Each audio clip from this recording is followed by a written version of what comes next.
Bismillahirrahmanirrahim. Assalamualaikum warahmatullahi wabarakatuh. Kami dari kelompok 1 akan mempresentasikan mengenai administrasi pendidikan dan pengelolaan pendidikan untuk memenuhi salah satu tugas mata kuliah pengelolaan pendidikan atau PLP 1 yang diampu oleh Bapak Dr. Andes Cici Nurul Haq MPD.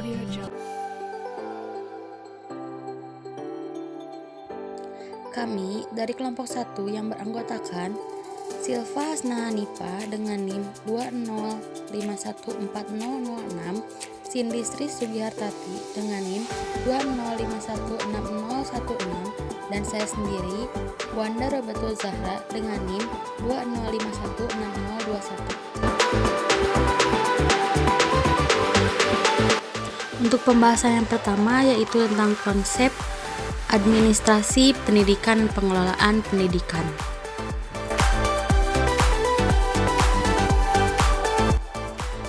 Administrasi pendidikan.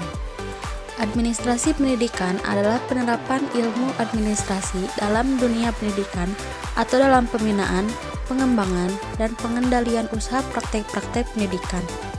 Administrasi sekolah merupakan salah satu bagian dari administrasi pendidikan, yaitu administrasi pendidikan yang dilaksanakan di sekolah. Salah satu alat administrasi sekolah adalah tata usaha. Tujuan administrasi pendidikan pada umumnya adalah agar semua kegiatan mendukung tercapainya tujuan pendidikan atau dengan kata lain mencapai tujuan pendidikan.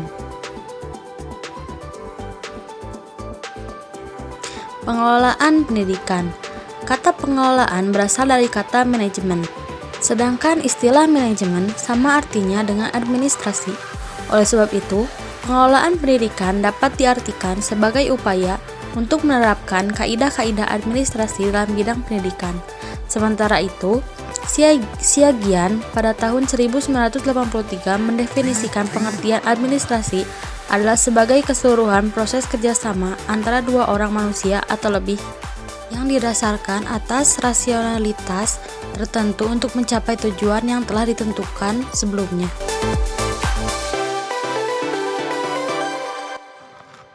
Dua, fungsi dan prinsip pengelolaan pendidikan. A. Pengambilan keputusan.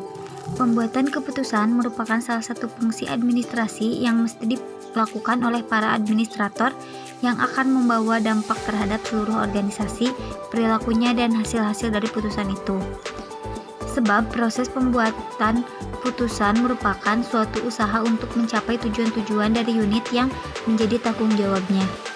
Urutan langkah-langkah pembuatan keputusan adalah menentukan masalah, menganalisa situasi yang ada, mengembangkan alternatif-alternatif kemungkinan, menganalisa alternatif-alternatif kemungkinan, dan memilih alternatif yang paling mungkin.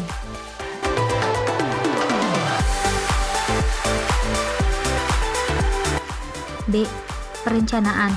Merencanakan adalah kegiatan persiapan untuk mengantisipasi tindakan-tindakan apa yang akan dilaksanakan. Perencanaan adalah juga dapat merumuskan tujuan-tujuan dan teknik-teknik untuk dapat mewujudkan tujuan tersebut. C. Pengorganisasian. Pengorganisasian merupakan suatu gerak langkah menuju ke arah pelaksanaan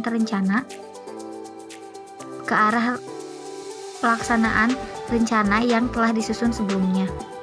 Pelaksanaan fungsi pengorganisasian ini harus dapat menghasilkan suatu organisasi yang dapat bergerak dengan suatu kesatuan yang bulat. Pengorganisasian juga merupakan suatu fungsi administrasi kedua setelah fungsi perencanaan.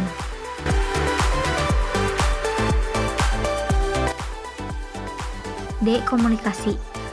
Mengkomunikasikan berarti menyalurkan informasi, ide, penjelasan, perasaan, pertanyaan dari orang yang satu kepada orang yang lain atau dari kelompok yang satu kepada kelompok yang lain. Mengkomunikasikan dalam suatu organisasi dapat dimaksudkan untuk dapat mempengaruhi sikap dan perilaku para anggota organisasi secara sendiri-sendiri atau secara berkelompok. E. Koordinasi. Mengkoordinasikan adalah serangkaian kegiatan untuk mempersatukan sumbangan dan saran dari para anggota organisasi, bahan dan sumber-sumber lain yang terdapat dalam organisasi itu ke arah pencapaian tujuan-tujuan yang telah disepakati bersama. Fungsi koordinasi adalah mempersatukan unit-unit dan menciptakan setiap unit itu untuk saling melengkapi dan mendukung unit yang lainnya. F. Pengawasan. Pengawasan adalah fungsi administrasi untuk memastikan bahwa apa yang dikerjakan sesuai dengan rencana yang telah dibuat sebelumnya. G. Evaluasi.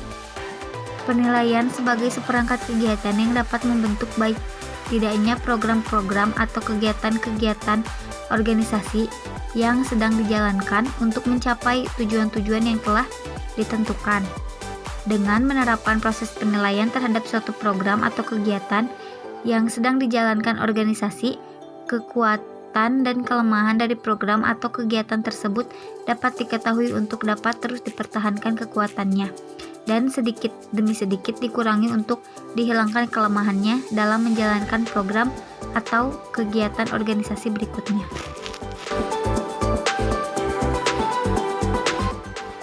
Yang ketiga yaitu pendekatan pengelolaan pendidikan. Yang pertama, pendekatan organisasi klasik. Pendekatan ini sering disebut juga dengan gerakan manajemen ilmiah yang dipelopori Frederick Taylor, seorang yang memiliki latar belakang dan pengalaman sebagai buruh, juru ketik, mekanik, dan akhirnya berpengalaman sebagai kepala teknik pada tahun 1856 sampai 1915. Gerakan ini mencari upaya untuk dapat menggunakan orang secara efektif dalam organisasi industri. Konsep dari gerakan ini adalah orang dapat juga bekerja layaknya sebagai mesin. Frederick Taylor dan teman-temannya berkeyakinan bahwa para pekerja yang didorong motivasi ekonomi dan keinginan psikologis yang terbatas yang memerlukan arahan-arahan tetap. Yang kedua, pendekatan hubungan manusia. Pendekatan hubungan manusia adalah gerakan yang lahir dan berkembang sebagai reaksi terhadap pendekatan organisasi klasik. Pendekatan hubungan manusia ini dipelopori oleh Mary Parker Follett pada tahun 1868 sampai 1933. Orang yang pertama kali mengenal pentingnya faktor-faktor manusia dalam administrasi. Mary Follett juga banyak menulis yang berkenaan dengan sisi manusia dalam administrasi. Mary Follett percaya bahwa masalah yang mendasar dalam semua organisasi adalah mengembangkan dan mempertahankan hubungan dinamis dan harmonis. Walaupun terjadi konflik, menurut pemikirannya, konflik tersebut merupakan suatu proses yang normal bagi pengembangan hal yang mengakibatkan terjadinya konflik itu. Yang ketiga, pendekatan perilaku. Pendekatan perilaku dalam administrasi adalah menggabungkan antara hubungan sosial dengan struktur formal dan menambahkannya dengan proposisi yang diambil dari psikologi, sosiologi, ilmu politik, dan ekonomi. Pendekatan ini dipelopori oleh Chester I. Barnard pada tahun 1886 sampai 1961. Ia adalah seorang kepala eksekutif pada perusahaan Bell Telephone di New Jersey yang menulis buku dengan judul Function of the Executive pada tahun 1938.